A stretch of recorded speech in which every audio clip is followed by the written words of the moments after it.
আপনাদের সাথে আমার দুটি কথা।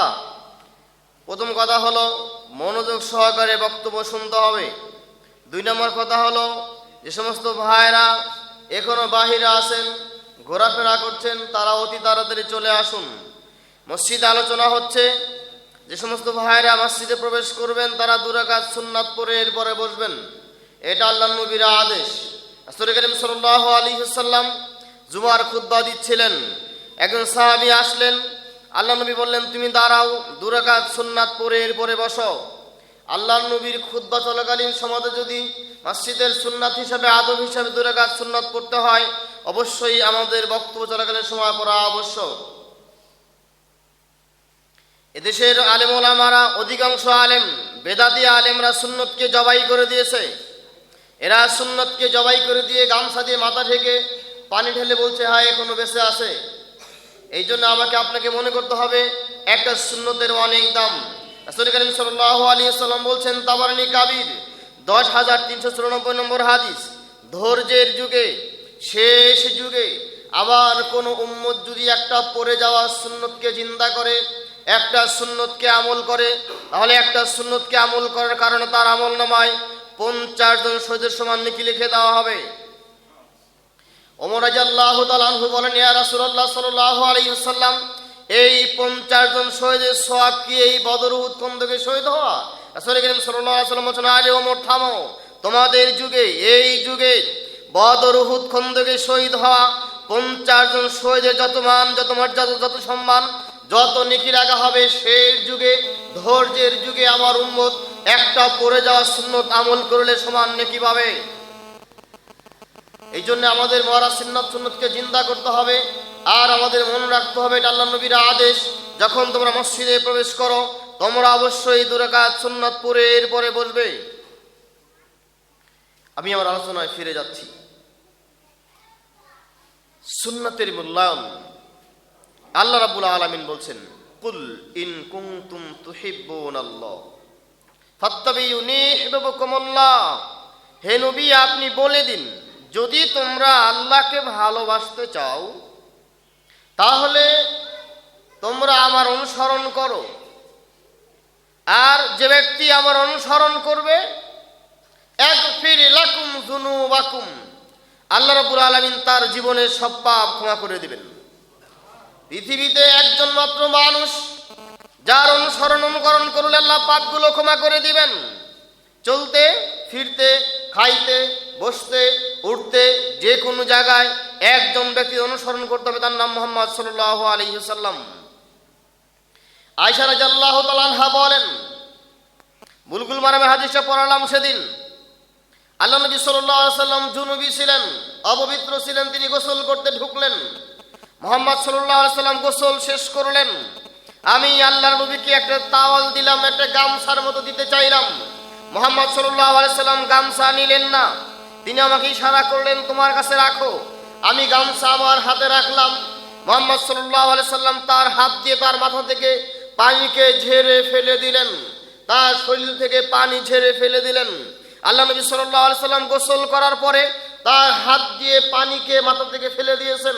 আজকেও যদি আমরা গোসল করার পরে এই আমলটাকে সুন্নাহ হিসেবে আমল করতে পারি, তাহলে তাবারানী ওই হাদিসকে আমরা মূল্যায়ন করতে পারি, ওই হাদিসকে নিতে পারি। যে হাদিস সাল্লাল্লাহু আলাইহি ওয়াসাল্লাম বলছেন, ধৈর্যের যুগে, শেষ যুগে একটা ছোট্ট সুন্নতকে যদি কেউ আমল করে তাহলে 50 জন শহীদের সমান নেকি পাবে। কি কাজ? গোসলের পরে আল্লাহ নবী সাল্লাল্লাহু আলাইহি ওয়াসাল্লাম তার হাত দিয়ে মাথা থেকে, শরীর থেকে পানি ফেললেন।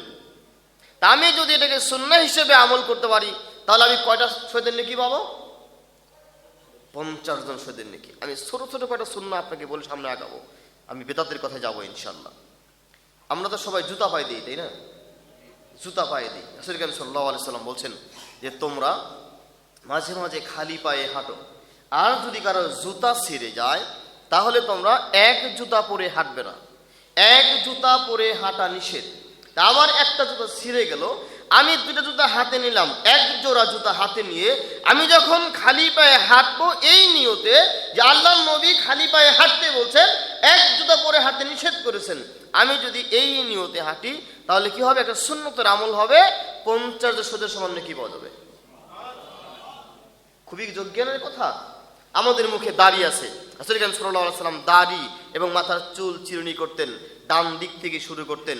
আল্লাহ নবী তেল ব্যবহার করতেন। রাসূল করিম সাল্লাল্লাহু আলাইহি সাল্লাম কাপড় পরা ডান দিক থেকে শুরু করতেন, জুতা ডান দিক থেকে পরতেন, বাম দিক থেকে খুলতেন, জুতা ডান দিকে পরতেন, বাম দিকে খুলতেন। আমি আপনি যদি এই ছোট ছোট কাজগুলো সুন্নাহ হিসেবে আমল করতে পারি তাহলে কতজন নেকি পাওয়া যাবে? আমার কথা কি বুঝতে পারছেন?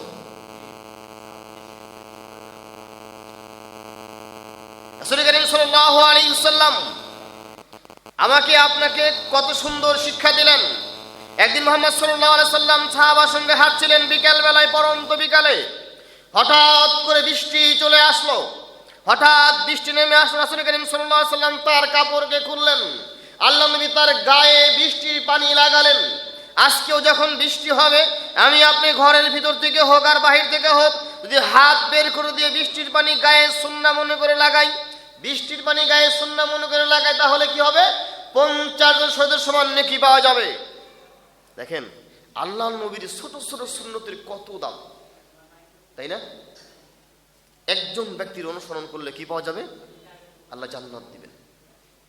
কুল্লু উম্মতি ইয়াদখুলুনাল জান্নাহ। মুহাম্মদ সাল্লাল্লাহু আলাইহি সাল্লাম বলেন, আমার সমস্ত উম্মত জান্নাতে যাবে। কুল্লু উম্মতি ইয়াদখুলুনাল জান্নাহ, আমার সমস্ত উম্মত জান্নাতে যাবে, ইল্লা মান আবা, কেবল তারা যাবে না যারা আমাকে অস্বীকার করবে। ক্বালু মান আবা, সাহাবায়ে কেরাম বললেন, আপনাকে মানবে না তারা আবার কারা? আপনার অনুসরণ করবে না তারা আবার কারা? ক্বালা মান আতওয়ানি দাখালাল জান্নাহ। রাসূল করিম সাল্লাল্লাহু আলাইহি সাল্লাম বলেন, যারা আমাকে নিঃশর্তভাবে মানবে তারা জান্নাতে যাবে। ওমান আসওয়ানি ফাকাদ আবা, যারা আমাকে মানবে না, আমাকে মানতে কেমন কেমন করবে, অমুকের দোহাই দেবে, অমুকের তমুকের দোহাই দেবে, তারা হচ্ছে আবা, অস্বীকারী, তারা জাহান্নামে যাবে। ওমা আতাকুমুর রাসূল ফাখুজুহু ওমা নাহাকুম আনহু ফান্তাহু। আল্লাহ বলছেন, ওমা আতাকুমুর রাসূল, আমার রাসূল তোমাদেরকে যা আদেশ করে তা গ্রহণ করো। ওমা নাহাকুম আনহু ফান্তাহু, আর যে বিষয় নিষেধ করেছেন ও বিষয় থেকে বিরত থাকো। তা কোন বিষয়ে আমাদেরকে নবী আদেশ করছেন, কোনটা নিষেধ করছেন, আমরা কিভাবে জানবো? রাসূল করিম সাল্লাল্লাহু আলাইহি সাল্লাম যেই কাজ করেছেন ওই কাজ করা সুন্নাত। রাসূল করিম সাল্লাল্লাহু আলাইহি সাল্লাম যে কাজ করতে বলেছেন ওই কাজ করা সুন্নাত। রাসূল করিম সাল্লাল্লাহু আলাইহি সাল্লাম যে কাজ করেননি ওই কাজ সওয়াবের আশা করে করা বিদআত। আল্লাহর নবী করেননি, সাহাবায়ে কেরাম করেনি, এই কাজ সওয়াবের আশায় করা কি? বিদআত। এদেশের একজন পটকাওয়ালা, একজন ভুরিওয়ালা, এক খানকাওয়ালা দেওয়ানবাগি বলছে, যার দাঁত নাই সেই হলো বিদআত। বিদআতীরা বলছে হাদিস আবার জাল হয়, হাদিস আবার জাল হয়। হাদিস জাল হয় না? আল্লাহ কি জাল হয়? আল্লাহ জাল হয় নাই? ফিরআউন কি বলছিল? আনা রাব্বুকুমুল আলা, আমি একমাত্র তোমাদের প্রভু। ফিরআউন কি প্রভু ছিল? প্রভু ছিল? আল্লাহ ছিল? ফিরআউন কি প্রভু না আল্লাহ আমাদের প্রভু? ফিরআউন কি জাল আল্লাহ না? কথা বুঝতে পারেন নাই? ফিরআউন কি বলছিল? আনা রাব্বুকুমুল আলা, আমি তোমাদের একমাত্র আলা, একমাত্র প্রভু। ফিরআউন কি প্রভু? রাসূল করিম সাল্লাল্লাহু আলাইহি সাল্লাম বলছেন, শোনো সাহাবারা, 30 জন ভণ্ড নবীর আবির্ভাব না হওয়া পর্যন্ত কিয়ামত আসবে না। কয়জন? 30 জন ভণ্ড নবী না আসা পর্যন্ত কিয়ামত আসবে না। তাহলে নবীও যদি জাল হয়, আল্লাহও জাল হয়েছে। ফিরআউন জাল, আল্লাহ ছিল। ফিরআউন জাল, আল্লাহ ছিল। ওই সময়ের যুগে 30 জন ভণ্ড নবী যদি হতে পারে, তাহলে কোরআন হাদিস কি শুধু মুসলমানরাই পড়ে? কলম কি মুসলমানদের হাতে আছে, বিধর্মীর হাতে নাই? জাল হাদিসে বলা আছে, যদি কোনো পুরুষ মানুষ সুন্দরী মহিলার দিকে তাকিয়ে থাকে তাহলে তার চোখে জ্যোতি বাড়বে। একজন মুসলিম আল্লাহর নবী কি এত বড় নোংরা কথা বলতে পারে? আপনি বলেন আমাকে। একটা পুরুষ মানুষ যদি সুন্দরী মহিলার দিকে তাকিয়ে থাকে তার চোখের জ্যোতি বাড়বে, দেখা কি জায়েজ মহিলাকে? বললো কেন? হাদিসটা জাল। আমি আপনাকে সময় সময় নিয়ে আসবো ইনশাল্লাহ। যদি আমার কথা চলমান সমাজে কোনো আমলের বিরুদ্ধে যায়, খেপে যাবেন না তো? খেপে যাবেন কি? আরে বেদাতীরা মাঠ দখল করে আছে। আমরা বেদাতীদের বক্তব্য শুনতে শুনতে, জাল হুজুরদের বক্তব্য শুনতে শুনতে আমাদের কলিজা খোবরা ফেটে গেছে, একবার পচে গেছে। এদেশের হুজুর স্টেজে উঠে বলবে, আবু হানিফা রাহিমাহুল্লাহ 1 রাকাত নামাজে কোরআন মাজিদ একবার খতম করেছে, এক রাকাত নামাজে এক পা তুলে কোরআন মাজিদ একবার খতম করেছে, 2 রাকাত নামাজে কোরআন মাজিদ 2বার খতম করেছে। শুনেছেন কোনোদিন? তাদের বক্তব্য শুনবেন, এদের লেখনী বই আছে।